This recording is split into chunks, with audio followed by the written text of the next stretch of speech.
All right, so first play we're going to look at, 2nd and 2, one of the Patriots' first offensive plays. What's going on, everyone? Mike Kadlick, Taylor Kyles here for CLNS Media, back with a Patriots pregame show here on the Patriots Daily podcast, powered by Prize Picks, powered by Monarch, and powered by the Patriots Inactives list today that just dropped ahead of the Pats Week 2 matchup versus the Dolphins in Miami. No surprises here, Taylor. 5 inactive players, including Tommy DeVito, who is the emergency third quarterback. As we know, Christian Gonzalez already ruled out earlier this week, still dealing with that hamstring injury. Keon White as well ruled out with the illness that he dealt with this week. He did not practice the entire week, so he will not be out there. And then the other ones, the 3 healthy scratches, Eric Gregory, Efton Chisholm, and Caden Wallace. So no real surprises here. The big news is Morgan Moses is active. He was questionable this week with a foot injury, as well as linebacker Marte Mapu with the neck injury this week. So no real surprises, but wanted to get your reaction on it, and can kind of mix in thoughts on, again, Gonzalez and that injury, but also Efton Chisholm. Do you want to see him out here at some point? I know we'll get to the rest of the receiver room in a minute with the Jalen Polk news, but wanted to hit the inactives first. So what are your takeaways from who will not play today in Miami? Yeah, Christian Gonzalez, I've said it. Yes, it's disappointing that he's not playing again because of the hamstring. He also hasn't practiced in a long time. So frankly, I'd rather him have some type of ramp up period before he actually is back on the field. Like, I'd like to see him practicing for at least a full week before he's out there. Obviously hurts you against the speed of Miami, but Christian Gonzalez's long-term health is the most important thing. So makes sense that he's not playing. Eric Gregory and Caden Wallace aren't very surprising. Eric Gregory is a backup nose tackle for them, a guy I think could be an impactful player down the road, but I believe Corey Durden was in the role that I kind of expected him to potentially play. So leaning on the veteran as well as Joshua Farmer, obviously their fifth round draft pick. Efton Chisholm, I know everybody wants to see him out there, but realistically, his skill set is just too redundant, and there's no room for him on special teams right now. He's a good enough player that you have to roster him, but at the same time, when you've got Marcus Jones as an all-pro returner, Travion Henderson and Antonio Gibson have already shown how effective they can be returning kicks. There's just nothing really for Efton to do, so it's fine. He learns. He's a scout team guy. It's pretty much, the same process Edelman went through early on in his career. Not comparing them one-to-one, but just even a guy like Edelman wasn't able to contribute early on. Keon White had an illness all week. We didn't even see him in the building, so it makes sense that he's not going to play this week. Mike Vrabel said that he was excited to see Anthony Jennings out there, so we'll finally see him playing. After it was kind of weird that he was inactive, we're thinking, okay, are they really trying to find a trade partner for him? Because obviously he wasn't really around towards the end of the offseason after that. Did he play in the Giants game? Yeah, I don't think he played in the Giants game. No. And that was why we were like, okay, they're trying to keep him healthy so he can get traded. So yeah, so he's going to play. That should be at least fun to watch. And also, I'll be interested to see, because Keon did kind of struggle a little bit last week, or just did make a huge impact, rather. So I wonder if Anthony Jennings can capitalize on this opportunity. Tommy DeVito, emergency third quarterback, that kind of speaks for itself. Couple other things before we get into the Jalen Polk news. 7th round pick Kobe Minor, as well as linebacker Mark Robinson, elevated from the practice squad for today's game against the Dolphins. Any insight or thoughts on those guys? What impact they might be able to potentially make here on today's game as those 2 practice squad elevations? Yeah, Mark Robinson has been elevated for the 2nd week in a row. So notable, he only has 1 more left. Could potentially, see a move for him getting on. I think they only have 52 players right now. I don't think. Yeah, they do. 53. So maybe Mark Robinson, after this next elevation, is brought to the team in a full-time capacity. He had 2 tackles on the kickoff team and also kind of buried somebody on the punt team as a blocker, although it was called a fair catch, so we couldn't get down there to potentially make a tackle. So he made an impact last week. Hopefully he can do it again. Kobe Minor, pretty much will replace DJ James, who it seemed weird that he was released because he did have a strong summer. But if you're going to be the 5th, 6th cornerback on the depth chart, you're going to have to contribute on special teams. DJ James's only snaps on special teams came as a jammer on the punt return team, and he didn't even get a hand on guys when he was out there on an island. So it's unfortunate, but that's how the NFL works.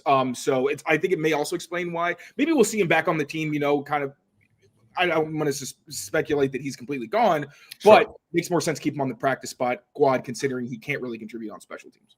Exactly. All right. We do have big Patriots news to get to from yesterday, but I'm going to push it off one more time because we do also have to talk about our friends over at Prize Picks. As you guys know, it's the best place to get in on the sports action. As always, they have NFL football games across the board. And right now, as you was actually, well, thanks, Amit, but that's our Prize Picks B-roll. I was also going to throw up the our lineup here right away, actually. So if we go there we go. There's our lineup. So Patriots, Dolphins. Here are my and Taylor's Patriots daily picks here. I am going with Ramondre Stevenson to have more than half a touchdown today. I think they'll find a way to get the running backs involved. I know everybody wants Travion Henderson, but I think when a push comes to shove down at the goal line, if it's not Drake May getting across the end zone on a run, I think it's going to be Mondre. I think he finds pay dirt today. Taylor, your pick is Tua, less than 234.5 passing yards. How can they keep him at bay? Real quick, funny on those goal line touches, Daniel Jones actually had 4 successful quarterback sneaks last week. 2 of them were for touchdowns. So just in case anybody wants to make some different plays, you're more than welcome to do that as well. But hopefully Mondre is able to get in there at some point. And Tua, less than 234.5 passing yards. The Patriots gave up 9 explosive plays or gains of 20-plus yards in the passing game. Can't do that again. I think that's going to be a big focus this week. Last week, Brock Bowers made his plays, but also there were some really bad blitz calls that put players in tough positions. And also the tackling over the middle and zone coverage was not good enough. Hopefully, they really, really pounded the table to make sure those are better this week. If that is the case, I'm confident that they'll be able to contain Tua, especially after what was an abysmal week last week for the Dolphins passing game, especially with a brand new right side as well. There it is, our Patriots daily Prize Picks. Ramondre Stevenson more than half a total touchdown, and Tua Tagovailoa less than 234.5 yards passing. There is a free Travis Kelce square this afternoon, 425 slot, more than half a receiving yard. So that's basically a gimme. So take that, throw it in your lineups all day. And if you want to get in the action, as you know, download the Prize Picks app, use code CLNS. You'll get $50 instantly after you play your first $5 lineup. Prize Picks, it's good to be right. And run your game. All right, that's Prize Picks. Now let's get to the good stuff, the real stuff. The last time we're going to have to talk about this guy. Jalen Polk, Patriots, second-round pick just a year ago, the 37th overall pick. The Patriots trade Polk, who is on injured reserve right now, to the New Orleans Saints. They swap a 2028 7th-round pick for a 2027 6th-round pick. So it's basically the last possible thing, the last possible type of swap deal there you can do with Jalen Polk. So they've just basically get him off of the team. Your thoughts on this, Taylor, for the final time? What happened with Jalen Polk? Why is he not a Patriot? Why didn't he work out? I'll say it off the bat. The Patriots botched this. I think we know that. But give me your take as to why. This is kind of the epitome of how poorly managed the Patriots were last year. Mm-hmm. I think, and I want to be sensitive to all parties, because first of all, let's just acknowledge, if Jalen had been more consistent and if he had been more productive and obviously had stayed healthy, which is not necessarily his fault, if all those things had happened, he'd probably still be on the team. This is also a regime that very clearly did not have much loyalty to people who had been here before. And you understand that, right? Like, I didn't make the pick. And if I don't really see a whole lot, I have no reason to keep you. They did keep Caden Wallace. He did show some potential at guard, even though he's raw. And obviously, you're holding on to Drake May. And Marcellus Dial very unfortunately landed on IR. And Leighton Robinson is on IR, but doesn't seem like he really has a future with the team either. So clearly that draft class was a wash. Mm-hmm. I think at the end of the day, though, it came down to the fact that Elliott Wolf and company did not do enough research, I think, into their draft picks last year to really understand these guys, not just as players, but also just how they would fit in what was a massive rebuild for a very high-profile team. I think when you're in that situation, you need like what we got this year, where you have a lot of older guys with a lot of proven experience at the college level who also have a certain level of professionalism about them, right? Like everybody in this draft class, like they say the right things or they don't say much at all. They're like pros, and you're kind of impressed by how mature they are for such young players. Nothing against the guys that were drafted. Everybody's got different levels of development in their careers. But I think that for Jalen, once things did get difficult, in large part because the Patriots put him in bad spots, he had a pretty good summer. Then he flashed a little bit early in the season, especially in that 49ers game. Then you just stick him at X receiver as the guy who should be off the line, given a little bit of formational help, especially earlier on in his career, as someone who still needed some work in the little nuances of the game. So you put him in a bad spot. He loses his confidence. You have Gerard Mayo saying, things about him to the media that didn't help. Polk fires back that I don't have mental problems. It was not a good situation, obviously. His wide receiver coach is no longer in the NFL. So all of these things kind of just built up to create a tough position for any rookie. And then, unfortunately, Polk wasn't able to use those down times as motivation to get better. And it felt like kind of he withdrew inside himself and obviously was never able to get back.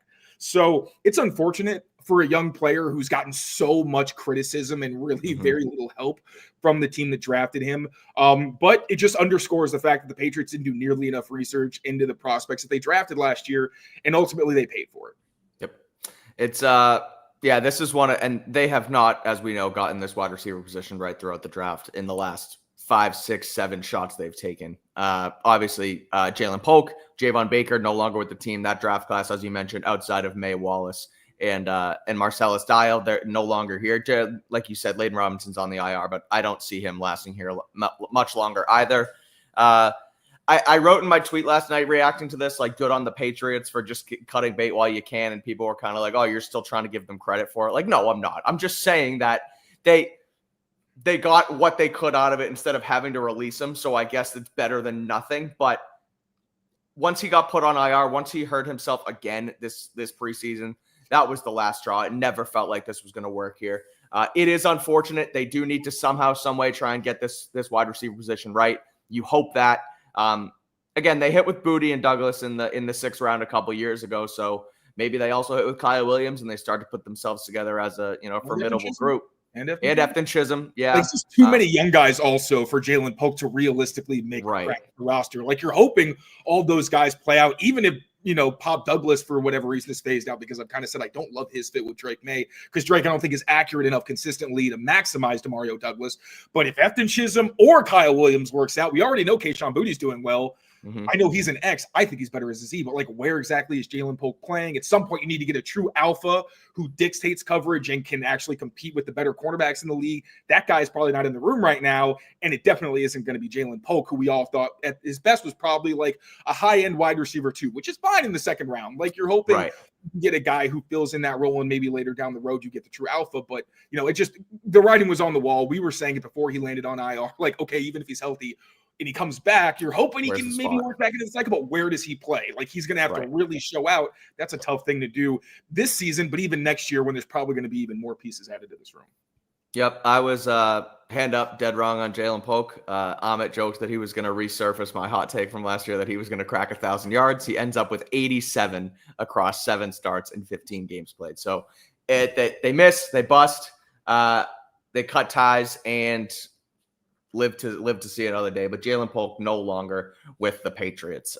Traded again to the New Orleans Saints for a pick swap, a 2028 7th round pick, and a 2027 6th round pick coming back to the Patriots. So before we get out of here, Taylor, obviously Patriots versus Dolphins here today. I won't spoil the entire thing, but you did write your game keys up for CLNSmedia.com.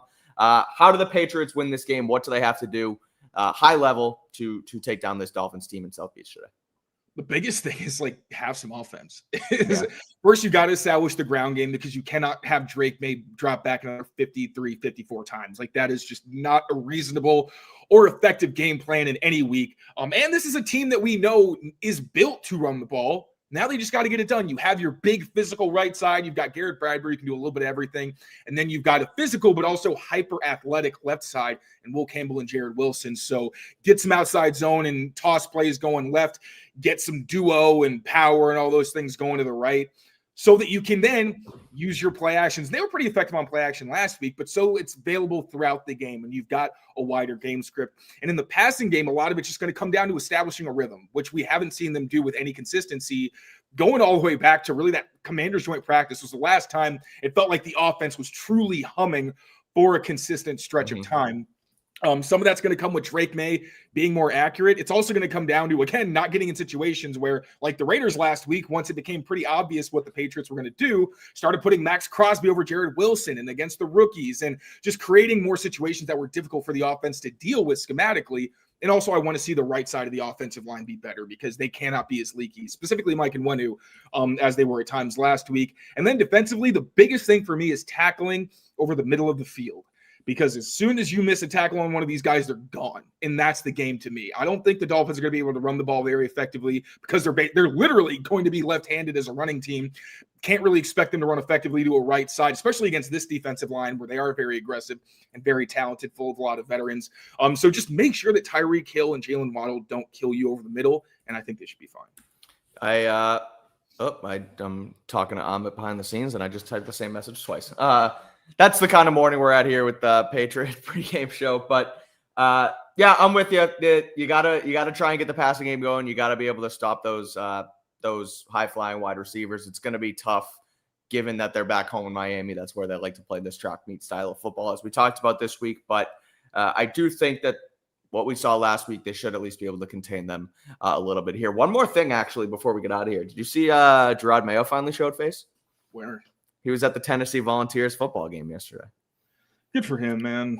I agree. We hadn't seen him since everything happened. I was like, it's good for him to finally be out and about. I know we won't get into all the drama and what happened, but it felt like, obviously we know he got the raw end of the deal last year, and hadn't seen him, hadn't heard from him, hadn't seen him coaching, but going to cheer on his Vols yesterday as they play. I forget who they played yesterday, but how long before you think he shows face in New England? Which, I mean, I hope he can. Like, I don't mean that to me too.